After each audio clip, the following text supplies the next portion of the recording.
This Torah class is brought to you by TorahAnytime.com. Okay, welcome everyone. We continue in our series on Tefilla, which is dedicated by our good friend Rabbi Daniel Rose, Lihiloi Nishmas, his brother Tzvi ben Levi Yitzchak, and Neshama Shavin Aliyah, B'Yomei Yosher for his whole mishpacha. Okay, so now we're continuing in the Inyan of Karbanos.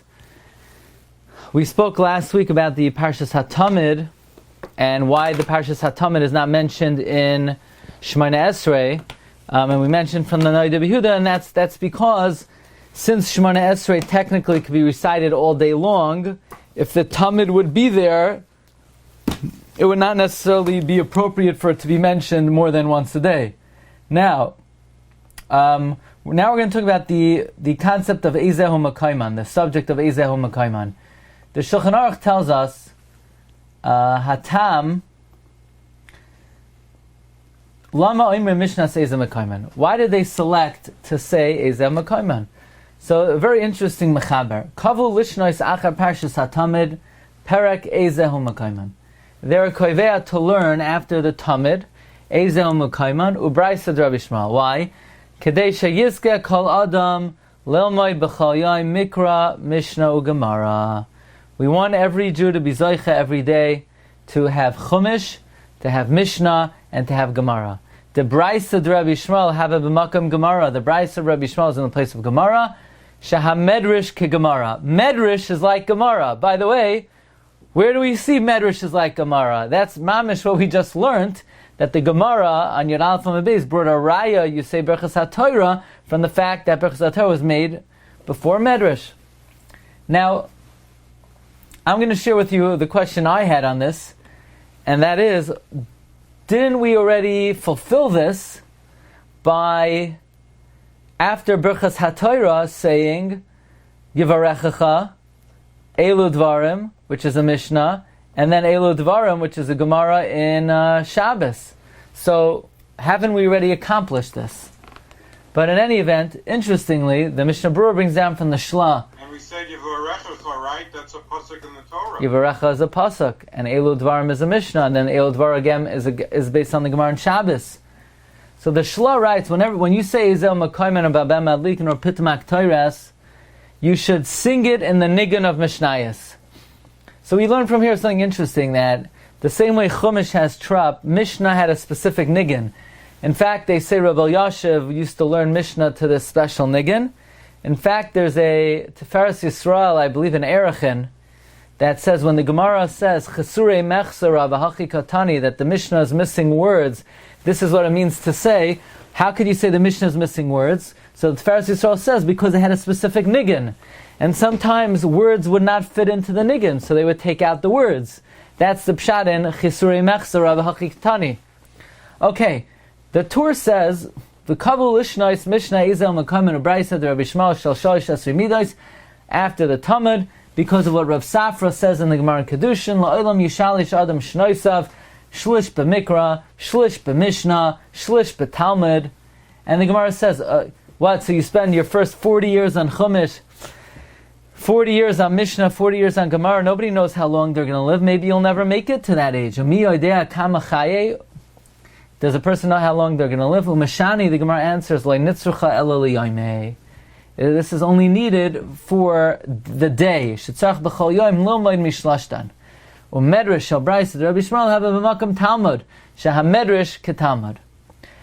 is like Talmud. The Brais of Rabbi Shmuel is the very beginning of the Sifra, which is Taras Kayanim, Shehu Roish L'chol HaKarbanos, which is the head of all the karbanos. So kavuhu eitzel karbanos. In other words, there is a specific kind of a connection between the Braisa of Rabbi Shmuel and Eizehu Mekoman, because the Braisa of Rabbi Shmuel is the first Braisa of the Taras Kohanim, which is the beginning of karbanos. So they juxtapose it to the karbanos. Umishnah Eizehu Mekoman kavua eitzel karbanos. Mishnah Eizehu Mekoman kavua achar parshas hatamid. The Mishnah of Eizehu Mekoman they established after the Talmud. Misham d'chsiv uv'chal makom muktar mugash l'shmi. It says in every place which is which that you bring karbanos to my name. V'chi b'chol makam muktar mugash. Do you really actually bring karbanos in every place? Ela elo tamid chachamim she'oiskim b'hilchos avoda. These are tamid chacham that are oisik in halachas of avoda. B'chol makam mala ani aleim kil maktir magishim l'shmi. Tamid chachamim that they learn halachas of avoda. It's like they bring a carbon everywhere. So in other words, we say Eizehu Mekoman, because by learning about karbanos, it's like offering karbanos. Now, why dafka Eizehu Mekoman? There are many mishnayos about karbanos. Why dafka Eizehu Mekoman? So I think everyone is familiar with the idea, and this is cited by the Rabbi Daniel Yaakov, is that this is the only parak in Shas that does not have a machlokes. Achar Churban Habayis Bachru Lehem Masechta Eizehu Mekoman Lefi Shekula B'li Machlokes HaTanoim. This is one Masechta where there's no machlokes. So this is actually a very interesting subject. The Beis Yosef quotes the Ra'ah that there are Masake in Eizehu Mekoman because there's no machlokes. So in the Sefer Ginzei Chayim from Rav Shlomo Reisner, the author, I believe, of Avnei Mishpat, he says there is a machlokes. Because Pesach einoi nechal ela ad chatzos, right? The Mishnah says the Karm Pesach is only into chatzos. Wait a second, that is for sure not unanimous. That's the opinion of Rabbi Elazar ben Azariah. But we all know that Rabbi Akiva holds that the Pesach is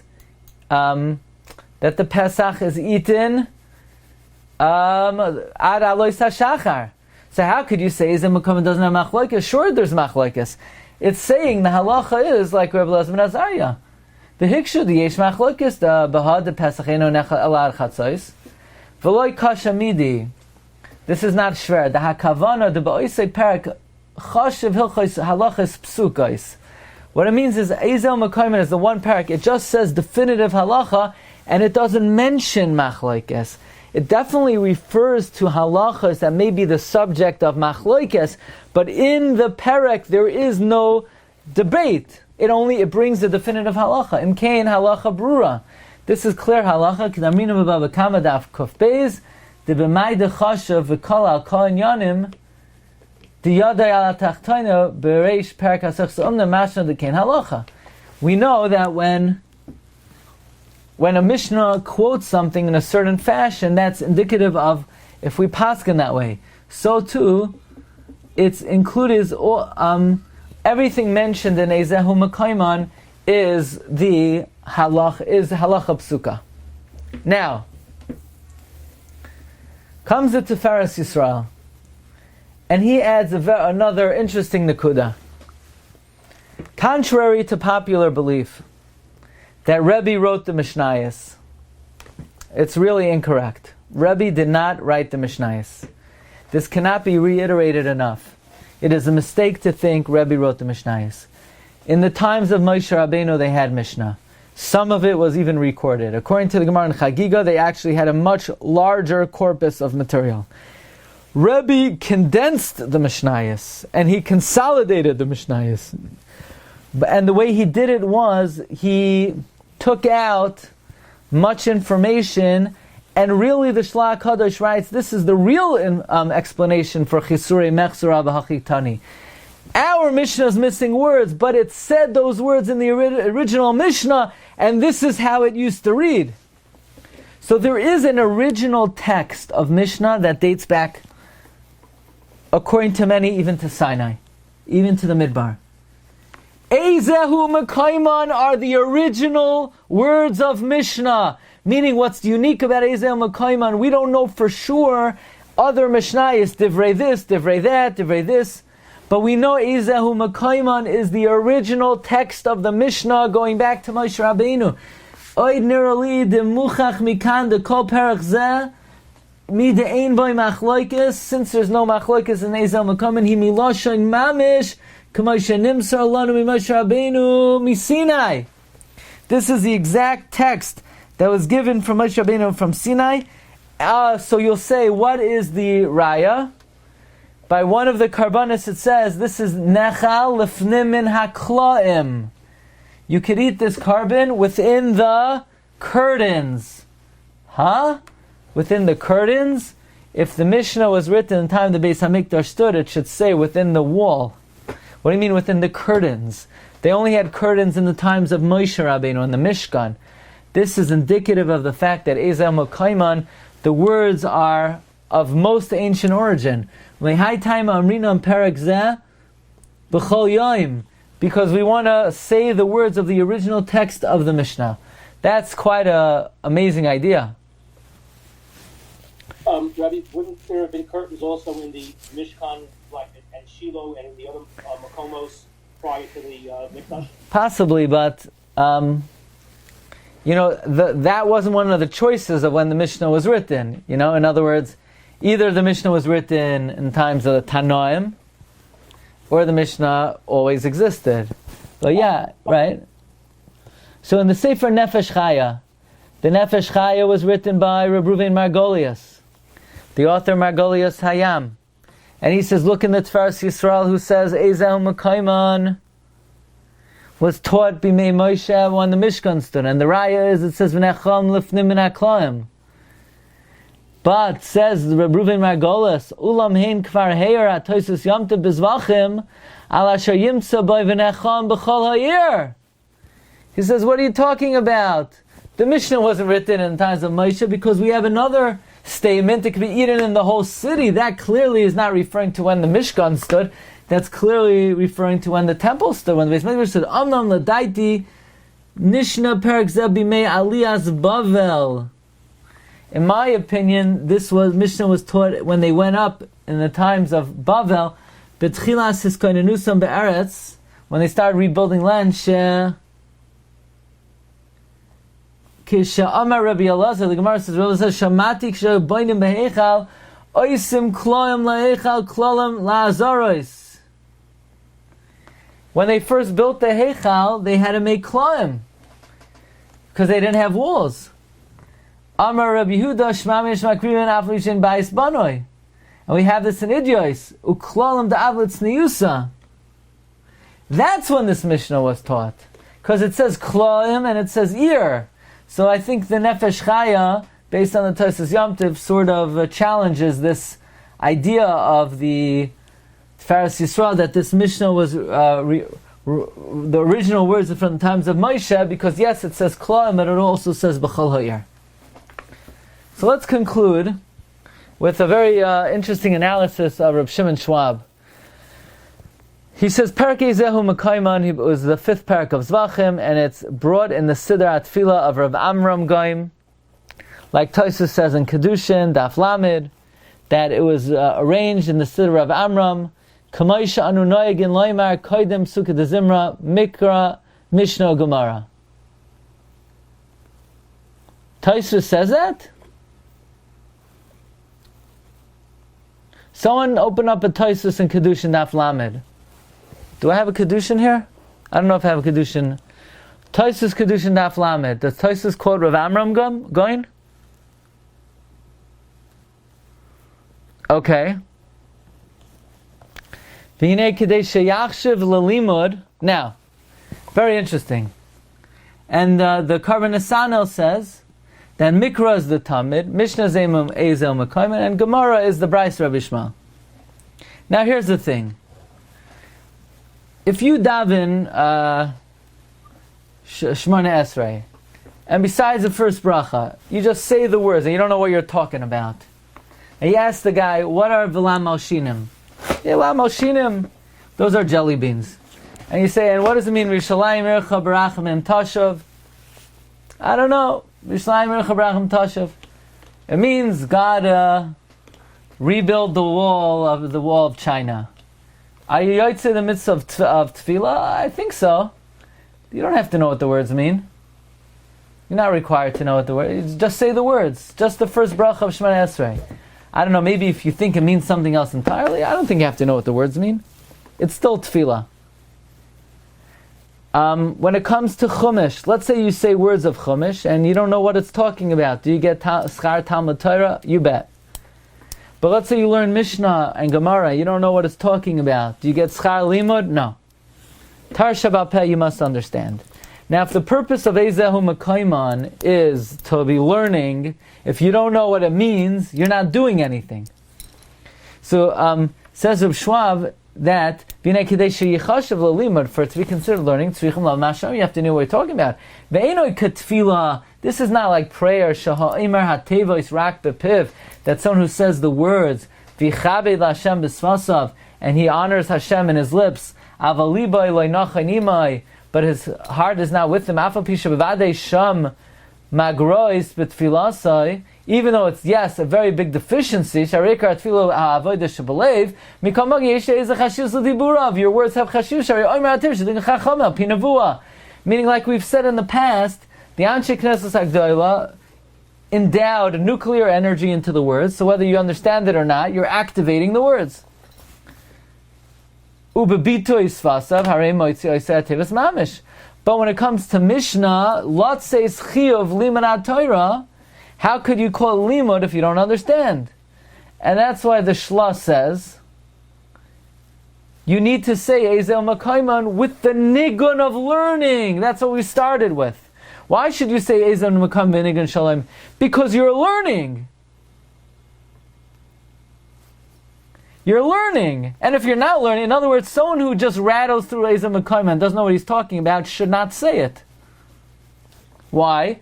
It's Bal Tashchis. What are you wasting? You're wasting your time. People are very worried about Bal Tashchis. Don't throw out crumbs. How about Bal Tashchis on your life? So you better know what you're saying. If you don't know what you're saying, it's not learning. Now, says Reb Schwab, this is not the place to explain Mishnayos. However, it is important, if you're going to say Eizehu Mekoman, you should learn it so you know what you're talking about. Now, why did they pick Eizehu Mekoman? Number one, there's no machlekes. Number two, because it explains all the karbanos. And as Reb Schwab taught, and this is an idea we've mentioned, that when you're davening, each part of davening corresponds to another area of the Mishkan. Do you remember that shir? That each part of davening, you're entering the realm of the Mishkan. And where are you during Eizehu Mekoman? The Azara. And Eizehu Mekoman discusses all the various karbanos. And number three, this Mishnah is a very early Mishnah, because the Tana uses the expression Fnimna Kloim, and in the Beis Midrash there were no Kloim, even though we saw Reb Reuven Margolius said that it may be referring to the Oilei Bavel. However, here's the $1 million question of the day. If the purpose of saying it is to learn, imagine you see a guy, you come into a shul one night, and you say, what are you learning? I'm learning the third Mishnah of Pirkei Avos. And then you come in the next day, what are you learning, Rabbi Yid? I'm learning the third Mishnah of Pirkei Avos. And you come in 4 months later, you say, Rabbi Yid, what are you holding in? I'm holding in the third Mishnah of Pirkei Avos. And then let's say you get married, and you go to a different community, and you come back to visit 12 years later, and that Jew is sitting there in the back of the shul. Rabbi Yid, what are you up to? He says, I'm learning the third Mishnah of Pirkei Avos. And then 50 years later, you see, there's an expression, move on, pal. Why is he? So if the whole purpose of Eizehu Mekoman is to get in learning, wouldn't it make more sense on Yom Rishon, learn the first parak of brachas, Yom Sheni, the second parak. And this way, over the course of the year, if you learned a parak of Mishnayos a day, I think you would finish in, maybe 2 years or so. So why don't we do that? Why repeat the same thing again and again and again and again? So Reb Schwab says as follows. If you want to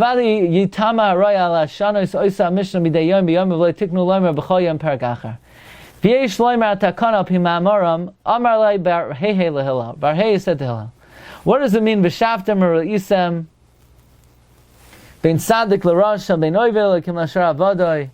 The Gemara says, what's the difference between a tzaddik and a rasha and oived l'kim ashar lo avadoi? Hainu tzaddik, hainu oived l'kim, hainu rasha, hainu ashar lo avadoi. Says Gemara, avadoi v'lo avadoi tarvayu tzaddiki gemurinenu. Avadoi and lo avadoi are both complete tzaddikim.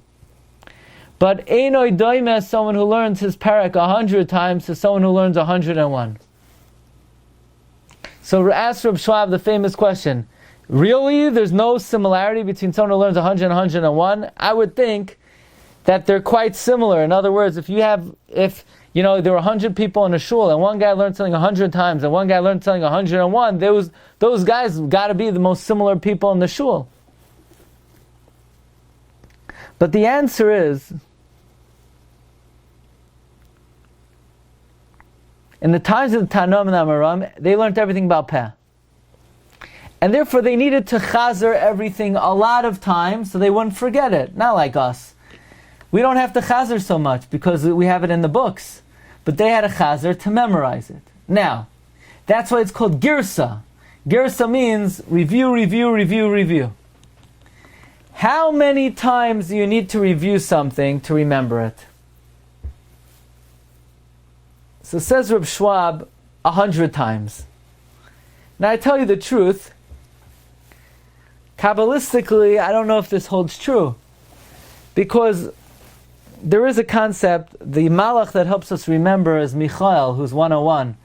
But Samach Mem is 100, that's the forgetfulness.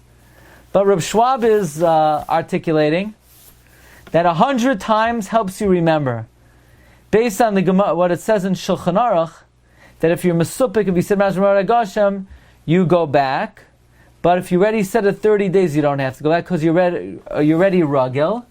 And the Mechaber says the same thing would be if you repeat it 90 times in one day, you don't have to go back. So he says, the Achronim asked that in 30 days, they're more than 90. And says Reb Schwab, I heard from Reb Moshe, you need to do it 100 times. Now, I tell the truth, the Chassam Sofer argues. Chassam Sofer says you need to do it 101 times. But Reb Schwab is going with a different mahalach, that you need to do it 100 times. Meaning the secret of memory, according to Reb Schwab, is 100. Again, I would humbly ask that seems not to be the case. Meaning, it would seem, certainly based on the Kabbalistic sources, 101 is specific to memory. But Reb Schwab is quoting Rav Moshe that said 100. Okay, so working with his mahalach, if 100 helps you remember, so if you take that for granted, that all it is 100 times,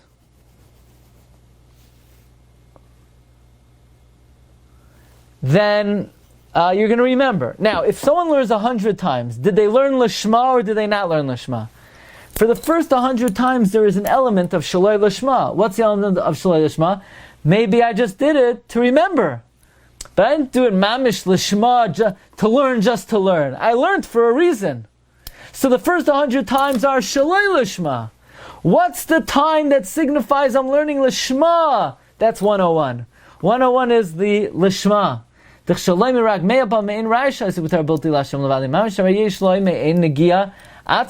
an agenda here.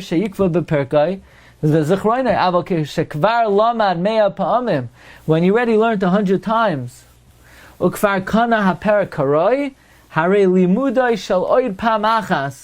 that additional time is clean from any dross, any impurities, any shemetz of shaloi lishma. Ve'ein lo shum kavana b'limudai ki im lekayim mitzvahs boiroi. V'limudai halaz hu Torah lishma. This type of learning is Torah lishma. So up to 100, you're loy avadai, you're einoi oived elokim, because you're also doing it for yourself. But 101, you're called oived elokim. And la'asid lava, you'll be zoichet to recognize the hevdel between Lishma and Shaloi Lishma. Therefore, says Reb Schwab, if every day they would be masakin to learn the first parak, the second parak, the third parak, and every day you learn something new, so yes, that would be beautiful, but there would still be a remnant of Shaloi Lishma. But now that we're already on our 3,000th cycle of Eizehu Mekoman, there is no personal benefit other than pure Torah Lishma.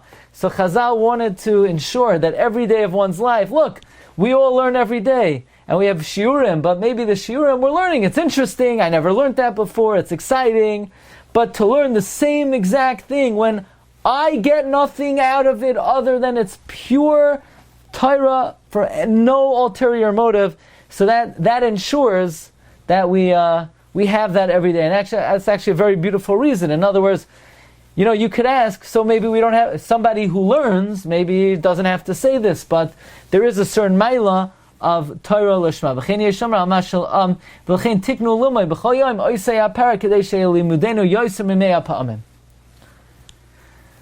We want to make sure that it's more than 100 times. So now I would ask, so maybe after 2 years of Eizehu Mekoman, actually 100 days, let's change it up. But then it becomes really Lishma. And that's why we learn Bameh Madlikin, and Pitmak Tairas, and Perkei Avos every year. So at least we could be included in some capacity among the Oivdei Elakim and the Tzadikim. Okay, Rabbi Sai, thank you everyone for joining. Wishing everyone a beautiful Shabbos. Shkaya. Shabbos, thank you. Remember the word I told you? You've just experienced another Torah class brought to you by TorahAnytime.com.